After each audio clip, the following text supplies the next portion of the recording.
여호와께서 모세에게 말씀하여 이르시되 아론과 그의 자손에게 명령하여 이르라. 번제의 규례는 이러하니라. 번제물은 아침까지 제단 위에 있는 속세 위에 두고 제단의 불이 그 위에서 꺼지지 않게 할 것이요, 제사장은 세마포 긴 옷을 입고 세마포 속바지로 하체를 가리고 제단 위에서 불태운 번제의 재를 가져다가 제단 곁에 두고 그 옷을 벗고 다른 옷을 입고 그 재를 진영 바깥 정결한 곳으로 가져갈 것이요, 제단 위의 불은 항상 피워 꺼지지 않게 할지니 제사장은 아침마다 나무를 그 위에서 태우고 번제물을 그 위에 벌려놓고 화목제의 기름을 그 위에서 불사를 지며 불은 끊임이 없이 제단 위에 피워 꺼지지 않게 할지니라. 소제의 규례는 이러하니라. 아론의 자손은 그것을 제단 앞 여호와 앞에 들이되 그 소제의 고운 가루 한 움큼과 기름과 소제물 위에 유향을 다 가져다가 기념물로 제단 위에서 불살라 여호와 앞에 향기로운 냄새가 되게 하고, 그 나머지는 아론과 그의 자손이 먹되 누룩을 넣지 말고 거룩한 곳 회막들에서 먹을지니라. 그것에 누룩을 넣어 굽지 말라. 이는 나의 화전물 중에서 내가 그들에게 주어 그들의 소득이 되게 하는 것이라. 속죄제와 속건제같이 지극히 거룩한즉 아론 자손의 남자는 모두 이를 먹을지니 이는 여호와의 화제물 중에서 대대로 그들의 영원한 소득이 됨이라. 이를 만지는 자마다 거룩하리라. 여호와께서 모세에게 말씀하여 이르시되 아론과 그의 자손이 기름 부음을 받는 날에 여호와께 드릴 예물은 이러하니라. 고운 가루 10분의 1 에바를 항상 드리는 소제물로 삼아 그 절반은 아침에 절반은 저녁에 드리되 그것을 기름으로 반죽하여 철판에 굽고 기름에 적셔 썰어서 소제로 여호와께 드려 향기로운 냄새가 되게 하라. 이 소제는 아론의 자손 중 기름 부음을 받고 그를 이어 제사장 된 자가 드릴 것이요, 영원한 규례로 여호와께 온전히 불사를 것이니 제사장의 모든 소제물은 온전히 불사르고 먹지 말지니라. 할렐루야. 오늘 하나님의 말씀은 레위기 6장 8절부터 23절까지 말씀입니다. 오늘 말씀의 제목은 날마다 새롭게 경건한 마음으로입니다. 그리스 신화에 보게 되면요, 인간은 나약하기 그지없는 존재였습니다. 독수리와 같은 날개도 없고 사자와 같은 날카로운 이빨과 발톱도 없었지요. 근데 인간이 동물들보다 더 우월한 존재가 되는 계기가 생깁니다. 바로 인간을 주시하던 신 프로메테우스가 인간에게 어떤 물질을 전해주었기 때문인데요. 그것이 바로 불입니다.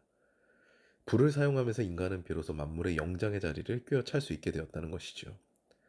이런 신화는 우리의 민속신앙에도 존재합니다. 화덕을 관장하는 신이 조왕인데요. 그 조왕신의 축복을 받기 위해 불을 꺼뜨리지 않아야 한다는 믿음이 존재했죠. 그래서 우리의 조상들 중 어머니들은 시집와서부터 제일 먼저 해야 하는 그런 사명과 같은 것이 아궁이의 불씨를 보존하는 일이었습니다.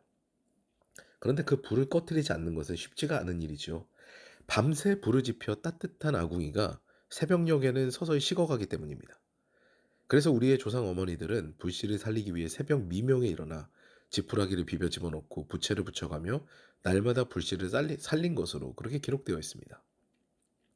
오늘의 본문에서도 이 불이 등장하는데요. 정확하게 이야기하면 번제단 위에 있는 불입니다. 이 불은 소멸하는 불이죠. 번제물을 태우는 용도입니다. 번제물은 나의 죄악을 전가한 나 자신, 그 짐승, 나의 죄악을 전가한 짐승을 태우는 거기 때문에 나 자신을 태우는 것으로 그런 의미를 가지고 있습니다. 그런데 그 불을 하나님께서 꺼뜨리지 말라고 하십니다.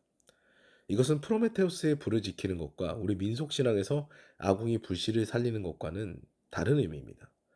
프로메테우스의 불이 짐승들의 공격으로부터 인간을 보호하는 용도라면, 그리고 아궁이 불씨가 따뜻한 방과 음식을 만들기 위한, 즉 우리의 물질 세계의 삶을 위해 지켜야 하는 것이라면 번제단의 불은요, 우리의 영혼을 위한 불입니다. 이 불은 우리의 죄악을 전가한, 즉 우리의 죄를 짊어진 짐승을 모조리 태우는 불이기 때문입니다. 번제단의 불이 꺼지지 않는다는 것은요, 우리의 주님을 향한 예배가 늘 지속돼야 하는 것을 의미합니다. 그것이 늘 타고 있어야 된다는 것이죠. 언제라도 나의 주인이 내가 되는 것들, 그래서 하나님보다 나의 앞서는 그런 모습들이 늘 늘 다 태워줘야 된다는 그런 것을 의미합니다. 저희 집안은 제사를 드렸기 때문에요. 저는 제삿날을 사뭇 진지하게 기억합니다. 제사상을 차려놓고 절을 하죠. 그 의식이 끝나면 사실 모든 제사상을 치웁니다. 그 위에 있는 음식 등은 모두 먹어치우지요. 이제 끝난 것이에요. 그런데 우리의 예배는 그렇지가 않다는 것을 오늘 성경은 이야기하고 있습니다. 그냥 단순히 의식을 치르는 것으로 끝나는 것이 아니에요. 이어져 나오는 소재의 의식도 그렇지만 상당히 세밀하고 거룩하고 경건한 의식이거든요. 그냥 단순하게 절을 하고 끝나는 그런 의미, 그냥 기념하자 이런 것이 아니에요. 번제단에 오를 때 제사장은 하체를 가려야 되고요. 즉 단정한 차림에 제를 버리러 갈 때는 옷을 갈아입고 제를 버리러 가야 하는 등 상세합니다. 심지어 아론의 자손들, 즉 제사장들이 화제물에 남은 것을 먹을 때도 부정한 일이 없어야 하는 등 거룩함을 지향해야 합니다. 이 내용은 후에 다윗과 그의 부하들이 제사장 아히멜렉에게 진설병을 얻는 장면에서도 등장합니다. 제사장 아히멜렉은 부정한 일이 없는 자만이 취할 수 있는 떡이다라는 그런 말을 하죠. 굉장히 구체적이고 세밀한 그런 규례를 가지고 있는 제사들입니다. 여기서 우리는 종합하여 두 가지 통찰을 얻을 수 있습니다. 첫 번째, 우리의 예배는 마음가짐을 새롭게 해야 된다는 것입니다.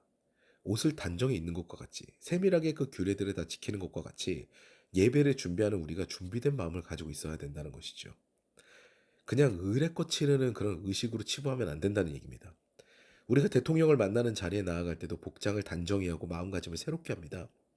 주님을 만나는 시간에 준비가 없는 것은 그 예배의 깊은 단계로 나아가지 못하게 되는 요소가 되는 것이죠. 두 번째로는 번제단의 불이 꺼지지 않는 것과 같이 우리의 예배는 삶에서 계속되어야 합니다. 어떤 일이든지 주님을 기억하며 주님께서 주시는 말씀들에 귀를 기울이며 그렇게 살아가는 삶을 지향해야 하는 것이죠. 번제단의 불은 앞서 말씀드린 대로 소멸하는 불입니다. 나의 생각을 순간순간 내려놓고 주님의 말씀에 귀를 기울이는 것이 바로 번제단의 불을 꺼뜨리지 않고 날마다 예배하는 삶이 되는 것이죠. 오늘도 날마다 새롭게 경건한 마음으로 주님을 예배하는 저와 여러분 되셔서 우리의 삶이 주님과 늘 가까이 지내는 복을 누리시기를 주님의 이름으로 축원합니다. 이제 우리 기도하시겠는데요. 말씀을 기억하시면서 하나님, 우리의 예배가 더욱더 준비되며 또한 날마다 순간순간마다 주님을 기억하는 삶이 되게 하시옵소서. 우리 삶에서 예배가 끊어지지 않게 하여 주시옵소서. 라는 기도를 드리시고요. 아울러 개인의 기도 제목을 두고 이 아침에도 주님 앞에 간절히 기도하는 시간을 갖겠습니다.